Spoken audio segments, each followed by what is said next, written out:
அசீரிய ஜனங்களுக்கு அந்த காலத்திலேயே ஒரு பழக்கம் காணப்பட்டிருக்குது. அதாவது அவங்க செஞ்ச போர்கள், அவங்க அடைஞ்ச வெற்றிகள் எல்லாத்தையுமே நல்ல ஒரு சுட்ட ஒரு மண்ணால் செஞ்ச வட்டுருக்களில் அவங்க பொறிச்சு வச்சுருப்பாங்க. இது அந்த அசிரிய மக்களுடைய ஒரு பழக்கம். இன்றைக்கி நம்ம டைரி எழுதுகிறோம் இல்லையா, இதை போல் அந்த வட்டுரு அப்படிங்கிறது ஒரு தூண் அப்படி போன்ற ஒரு அமைப்பில் மண்ணால் செஞ்ச ஒரு பொருள்.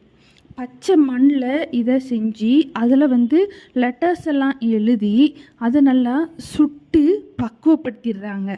அதுக்கு பிறகு இதை தங்களுடைய அரண்மனையில் ஒரு அலங்கார பொருளாக இதை யூஸ் பண்ணுறாங்க. பல வட்டுக்களில் செய்திகள் சீரிய பாஷையில் பதிப்பிக்கப்பட்டிருந்தாலும் இதில் சில செய்திகள் படங்களாகவும் பதிக்கப்பட்டிருக்கு. இதை குவி ஓவியம் அப்படின்னு சொல்கிறாங்க.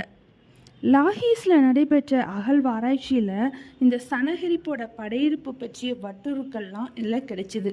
இது எல்லாமே பிரிட்டிஷ் தொல்பொருள் காட்சியத்தில் இன்றளவும் காணப்படுது.